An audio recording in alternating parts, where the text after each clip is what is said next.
Praise lord. దేవాతి దేవునికి వందనాలు. ప్రభు నామమున మీ అందరికీ నా ప్రత్యేకమైన వందనాలు, శుభాలు తెలియచేస్తున్నాను. ఈ దినము కొరకు ఏర్పాటు చేయబడిన దేవుని వాగ్దానము నిర్గమకాండము 2వ అధ్యాయము 9వ వచనము. ఫరో కుమార్తె ఆమెతో, ఈ బిడ్డను తీసుకుని పోయి నా కొరకు వానికి పాలిచ్చి పెంచుము, నేను నీకు జీతమిచ్చేదనని చెప్పగా ఆ స్త్రీ ఆ బిడ్డను తీసుకుని పోయి పాలిచ్చి పెంచెను. దేవుని నామానికి మహిమ కలుగునుగాక. ఈ ఉదయకాల సమయంలో సర్వ సృష్టికర్త అయిన నీ తండ్రి గొప్ప వాగ్దానాన్ని నీకందిస్తూ నిన్ను బలపరుస్తూ ఉన్నారు. ఆమెన్.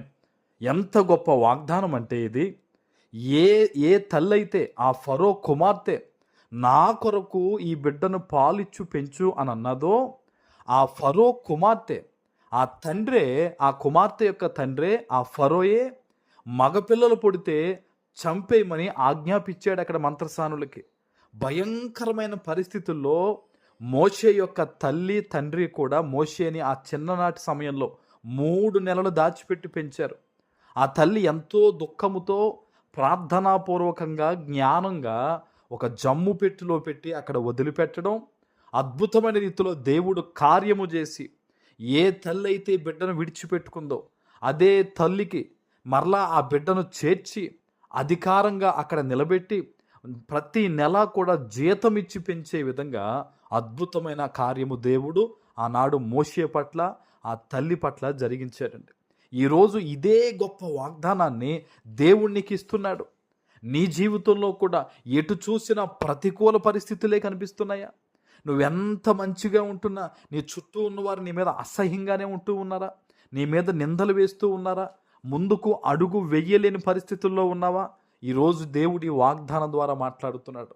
ఫరో కుమార్తె నోటి ద్వారానే నా కొరకు ఈ బిడ్డను పెంచు అని ఏ విధంగా దేవుడు అద్భుతంగా మాట్లాడించి మోషేను దేవుడు కాపాడాడో, మోషేను మరలా తల్లి వద్దకు దేవుడు చేర్చాడో, ఈరోజు నీ పక్షానున్న దేవుడు నిన్ను పోషించబోతూ ఉన్నాడు.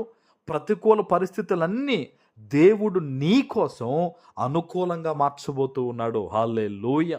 ఇది దేవుని వాగ్దానం. మీకు ఒక ముఖ్యమైన మాట చెప్తున్నాను. నమ్మితేనే దేవుని వాగ్దానాన్ని నువ్వు నీ జీవితంలో చూడగలవు. అది నీ క్రియల రూపంలో. నువ్వు దేవుని వాగ్దానాన్ని నమ్మకుండా, దేవుని మీద విశ్వాసము లేకుండా నువ్వు ఏమాత్రం కూడా ఈ వాగ్దానాన్ని స్వతంత్రించుకోలేవు. లోకం ఏం చెప్తుందంటే, ఏదన్నా జరిగితే నమ్ముతానంటారు. దేవుడు ఏమంటాడు తెలుసా? నువ్వు నమ్మితే జరుగుద్ది అంటాడు. ఆమెన్. ఈ ఈ నిర్గమాకాండంలో 2వ అధ్యాయంలో మీరు చూస్తే ఆ తల్లి ఎంత బాధపడి మోషే అక్కను ఆ నీటి దగ్గర ఒడ్డున కాపలా పెట్టి ఏం జరుగుతుందో చూడని చెప్పి ఆ తల్లి మరలా ఇంటికెళ్ళి ప్రార్థనలో ఉంది.